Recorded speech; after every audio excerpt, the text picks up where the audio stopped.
Hello students, आज हम physics में एक बहुत इंपॉर्टेंट हमारे पास ऑपरेटर्स होता है दैट इज सेक्सटेंट, उसके बारे में डिस्कस करने वाले हैं। तो वैसे तो बिना ऑपरेटर्स के किसी भी चीज़ को, खासकर जो हमारे पास ऑपरेटर्स होते हैं, इनको अगर लाइव हमारे पास नहीं है सामने तो दिखाना थोड़ा और समझाना थोड़ा मुश्किल होता है। लेकिन हम कोशिश करेंगे कि यहाँ पर डायग्राम के थ्रू या इसकी एप्लीकेशंस के थ्रू आपको अच्छे से समझा सकें कि सेक्सटेंट है क्या, इसके यूजेस कहाँ हैं। बहुत इंपॉर्टेंट हमारे पास ये ऑपरेटर्स रहता है। तो सबसे पहले डिस्कस करते हैं कि सेक्सटेंट है क्या।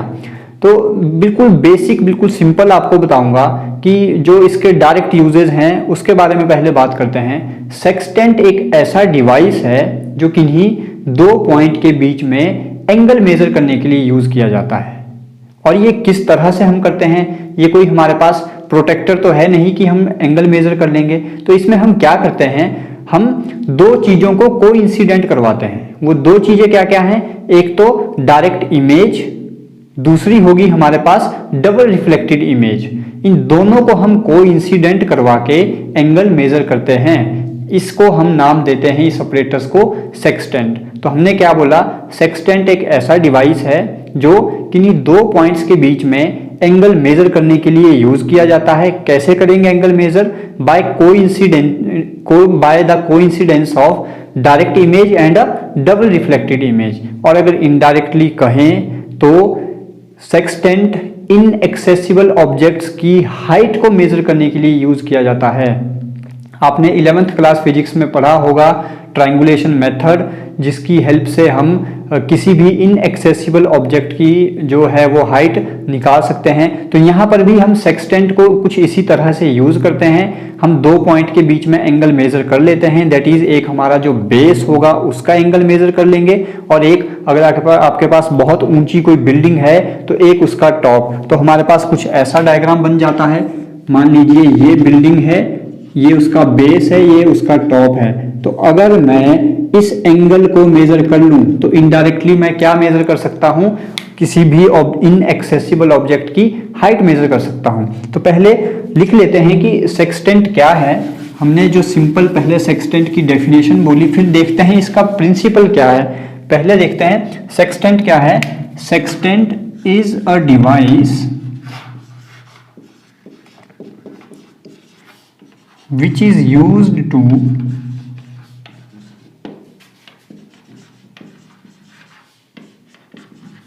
measure angle between two points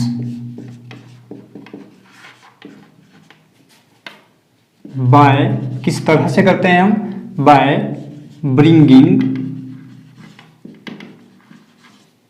direct image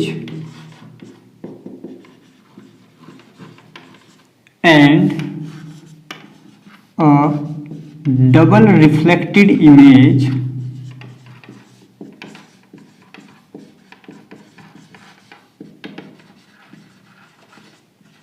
into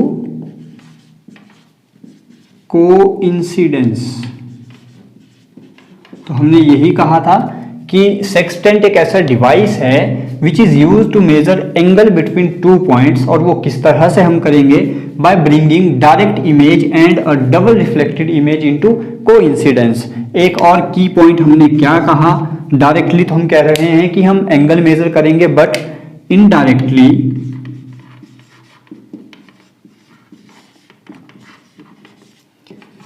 it is used to measure height। और हाइट भी कैसी, हाइट ऑफ इनएक्सेसिबल ऑब्जेक्ट्स। ऐसा नहीं है कि जो ऑब्जेक्ट एक्सेसिबल हैं उनकी हाइट हम इससे नहीं निकाल सकते, लेकिन उसके लिए हमारे पास और भी काफ़ी अच्छे अच्छे मेथड हैं। हम स्पेशली सेक्सटेंट को यूज करते हैं to find height of inaccessible objects. अब आपको एक थोड़ा सा आइडिया लग गया होगा कि सेक्सटेंट क्या होता है, इसका हम डायरेक्ट यूज कहाँ करते हैं और इसका इनडायरेक्ट यूज क्या है। अब देखते हैं कि इसका प्रिंसिपल क्या है। Before that please pause the video to note it down. देखिए इसका प्रिंसिपल क्या बोलता है, क्योंकि यहाँ पे जो हमने सेक्सटेंट के बारे में जब लिखा, हमने रेज और रिफ्लेक्शन की बात की है, तो जो सेक्सटेंट है ये ऑप्टिकल प्रिंसिपल पे बेस्ड है। क्या बोलता है ये इसका principle? Sextant relies on the optical principle that if a ray of light is reflected from two mirrors in succession. हमने यहाँ पे बात की थी डबल रिफ्लेक्शन की, तो डबल रिफ्लेक्शन कैसे होगी? जब मैं एक मिरर उसके बाद उसी के साथ सक्सेशन में एक और मिरर से रिफ्लेक्शन करवाता हूं तो हमें मिलेगी डबल रिफ्लेक्टेड इमेज। तो वही हमने यहाँ पे बात की है that if a ray of light is reflected from two mirrors in succession then angle between first and last direction of ray is twice the angle between mirrors. इसका क्या मीनिंग है अभी डायग्राम की हेल्प से आपको समझाता हूं। आगे लिखा है this angle can be read of arc. इस एंगल को हम आर्क की फॉर्म में रीड कर सकते हैं। उसके बाद है कि to use the sextant telescope must be focused on the horizon, कि सेक्सटेंट को यूज करने के लिए हमें क्या करना होता है? सेक्सटेंट में एक टेलीस्कोप भी लगा होता है, उस टेलीस्कोप को फोकस करना होता है हॉरिजन पे। इसका मीनिंग आपको अभी क्लियरली समझाता हूं। जब इसको हम हॉरिजन पे फोकस करेंगे उसके बाद हम क्या करते हैं? बॉडी को लेके आते हैं हॉरिजन की तरफ और वहां पर क्लैंप कर देते हैं, फिर हम एंगल रीड कर देते हैं। तो इस फर्स्ट पार्ट को समझाने से पहले मैं आपको सेकंड पार्ट पे लेके आता हूं, जो यहां से लिख रहा है कि to use the sextant telescope must be focused on the horizon, bring the body down to horizon by moving the arm and clamp the arm. इसका मीनिंग क्या है? जो हम एक्सपेरिमेंट लैब में भी कंडक्ट कर सकते हैं। किस तरह से हम कर सकते हैं? मान लीजिए हमने कोई 2 पॉइंट मार्क कर लिए अपने ब्लैक बोर्ड के ऊपर, तो अब हम क्या करेंगे? इसके सामने हम रखते हैं अपना सेक्सटेंट जिसमें टेलीस्कोप भी लगा होता है। फिर हम क्या करते हैं? उस टेलीस्कोप को फोकस करते हैं, इसको बोलते हैं हॉरिजन लाइन। सेक्सटेंट को हम फोकस करेंगे हॉरिजन पे। हॉरिजन पे फोकस करने पे हम क्या करते हैं? फिर हम इस वाली लाइन को जो आर्म होती है उसकी मूवमेंट के थ्रू लेके आते हैं नीचे की तरफ, और ये जब ये वाली लाइन थी ये इसके साथ कुछ हमें ऐसी कोइंसिडेंट करती हुई दिखेगी। वहां पर हम आर्म को क्लैंप कर देते हैं और सेक्सटेंट में एंगल रीड कर देते हैं कि हमें एंगल कितना मिला। उस एंगल की हेल्प से हम जो ट्रायंगुलेशन मेथड हमारे पास होता है वहां से हम जो है वो इस ऑब्जेक्ट की हाइट कितनी थी वो हम फाइंड कर सकते हैं। तो यही यहाँ पे लिखा था to use the sextant telescope must be focused on horizon then bring the body down to horizon and clamp the arm. उस टाइम पे हम एंगल रीड कर लेंगे आर्क, जो हमने बोला था कि this angle can be read of arc. अब इसका फर्स्ट पार्ट जो था कि if a ray of light is reflected from two mirrors. अब देखिए यहां पर सेटिंग किस तरह से होती है। सेक्सटेंट में आपको कुछ ऐसा देखने को मिलेगा। ये एक मिरर लगा होगा,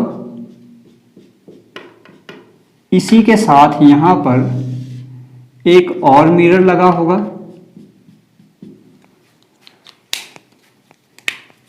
यहां से कोई रे इंसिडेंट होती है इस मिरर पे। इन मिरर्स को मैं नाम दे देता हूं M1 and this mirror is M2। कोई रे ऑफ लाइट इंसिडेंट हुई M1 मिरर पे, यहां पर मैं नॉर्मल ड्रॉ कर देता हूं। अब हमें पता है जिस एंगल से ये इंसिडेंट हुई उसी एंगल से रिफ्लेक्ट होगी, law of reflection. Theta angle से रिफ्लेक्ट हुई, इंसिडेंट हुई, थीटा ही एंगल से ये रिफ्लेक्ट हो जाएगी, ये एंगल भी थीटा। तो जो यहां पे लिखा था ट्वाइस द एंगल, ये है वो twice the angle. Theta theta कितना बन जाएगा? ये 2 थीटा। अब यहां पे देखिए यहां से रिफ्लेक्ट होने के बाद इंसिडेंट हुई मिरर M2 पर। इस मिरर M2 पर मैं कोई नॉर्मल ड्रॉ कर देता हूं। अगर ये एंगल थीटा है तो ये एंगल भी थीटा। लॉ ऑफ रिफ्लेक्शन, जितने एंगल से यहां पर इंसिडेंट हुई उतने ही एंगल से reflect. This angle will also be theta. यहां पर लगा होता है हमारा telescope.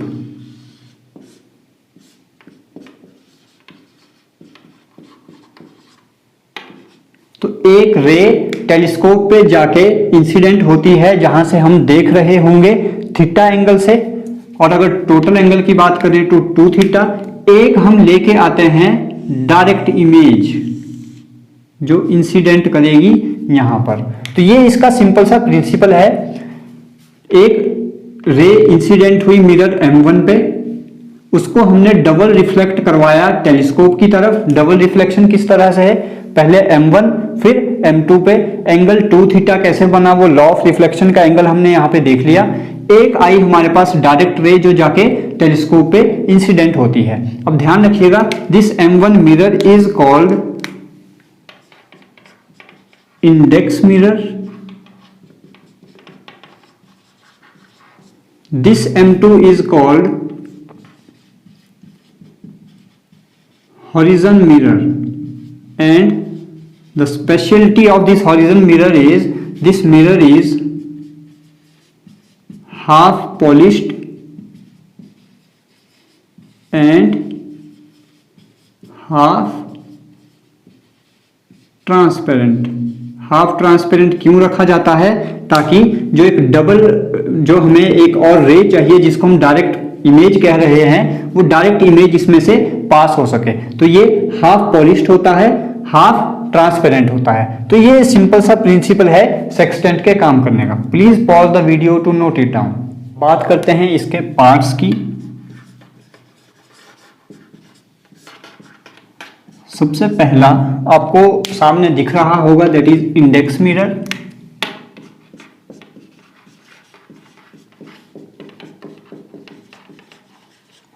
Second one is horizon mirror.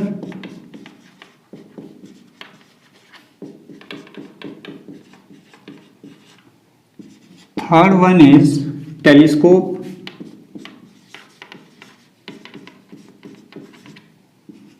Fourth one is main scale, और ये मेन स्केल आपको देखने को मिलेगी इन डिग्रीज, डिग्री में। Fifth one is circular scale, ये होगी आपकी इन minutes. Sixth one is vernier scale, ये आपको मिलेगी सेकंड्स में।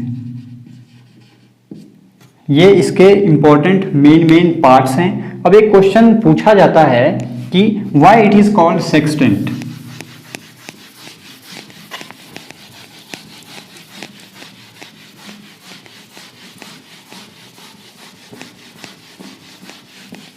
Question is why it is called sextant। तो इसका सिंपल सा आंसर है, that is arc of main scale is 1/6 of circle. कि जो मेन स्केल की आर्क होती है वो कितनी होती है, सर्कल का 1/6। वी नो सर्कल की जो सेक्सटेंट की जो मेन स्केल होगी वो डिग्रीज में होगी। अगर कंप्लीट सर्कल की बात करें तो कितना एंगल होता है, 360 डिग्री। तो 360 degree divided by 6, that is 60 degree. तो आर्क ऑफ मेन स्केल कितनी होगी, 60 degree. But in actual it is of 120 degree. ये आपको 120 टू 130 डिग्री देखने को मिलेगी। इसके पीछे रीजन क्या है, ये तो हमने एंगल निकाल लिया, थीटा कितना होगा मेन स्केल में 60 डिग्री, लेकिन होता 120 डिग्री या 130 डिग्री के आसपास है। रीजन इज यहाँ पे रिफ्लेक्शन है, डबल रिफ्लेक्शन। तो टोटल एंगल इज 2 थीटा। तो अगर 60 को 2 से मल्टीप्लाई करें तो 120, तो ये हमारे पास 120 या कहीं कहीं पे आपको किसी सेक्सटेंट में 130 डिग्री तक भी देखने को मिलेगा। तो क्वेश्चन आपसे सिंपल इतना ही पूछा जाता है कि इसको सेक्सटेंट क्यों कहा जाता है, तो आपको आंसर इतना ही देना है, क्यों कहा जाता है, because arc of main scale is 1/6 of circle, that is अगर पूछा जाए तो 360/6 60 डिग्री। फिर आपसे वाइवा में पूछा जा सकता है कि फिर 120 डिग्री या 130 डिग्री तक क्यों होता है। रीज़न इसके पीछे ये है कि यहाँ पे हमारे पास जो इसका प्रिंसिपल भी है वो है डबल रिफ्लेक्शन यहाँ पे होती है। डबल रिफ्लेक्शन का मतलब है कि यहाँ पे थीटा एंगल से इंसिडेंट हुआ, थीटा से रिफ्लेक्शन, फिर थीटा से m2 पे इंसिडेंट, थीटा से रिफ्लेक्टेड, टोटल रिफ्लेक्शन अगर हम देखें तो 2 थीटा की है। यही रीजन है कि 2 × 60 120 डिग्री या ऑलमोस्ट 130 डिग्री तक ही आपको देखने को मिलता है। Please pause the video to note it down. देखते हैं इसका लिस्ट काउंट हम कैसे फाइंड करते हैं। तो अगर आप सेक्सटेंट देखेंगे तो उसमें 5 वर्नियर स्केल डिवीजन कोइंसाइड करते हैं 4 सर्कुलर स्केल डिवीजन के साथ। तो यहाँ से 1 vernier scale division will be equal to 4/5 circular scale division and we know least count is equal to 1 circular scale division minus 1 vernier scale division। अगर value put करें तो 1 circular scale division minus 4/5 circular scale division which will be equal to 1/5 circular scale division, equation number 1। साथ में अगर आप operators देखेंगे तो आपको वहां पर क्या मिलेगा, 60 circular scale division will be equal to 1 degree. जब आप ऑपरेटर्स देखेंगे तो वहां पर आपको दिखेगा कि 60 सर्कुलर स्केल डिवीजन इक्वल हैं 1 डिग्री के। तो यहां से 1 circular scale division will be equal to 1/60 degree और it is equal to 1 minute. Put this value, put in equation number 1, so least count will be equal to 1/5 into 1 circular scale division is equal to 1 minute, और तो यहाँ से मैं लिख सकता हूँ it will be equal to 1/5 minute, और 1/5 into 1 minute की अगर मैं वैल्यू देखूँ तो 1/60 degree, it will be equal to 1/300 degree. और अगर मैं यहाँ से इसको सेकंड में लिखना चाहूँ तो हमारे पास लिस्ट काउंट है 1/5 मिनट। मिनट को सेकंड में कन्वर्ट करना हो तो 60/5 which is equal to 12 second. तो ध्यान रखिएगा, लिस्ट काउंट या तो आप इस फॉर्म में लिख सकते हैं, या आप इस फॉर्म में लिख सकते हैं, या आप इस फॉर्म में लिख सकते हैं। और फाइनल रीडिंग हम किस तरह से लिखते हैं, फाइनल रीडिंग हम लिखते हैं main scale reading plus circular scale division जितने भी हमारे पास होंगे plus vernier scale into least count. तो इस तरह से हम फाइनल रीडिंग नोट करते हैं। Please pause the video to note it down.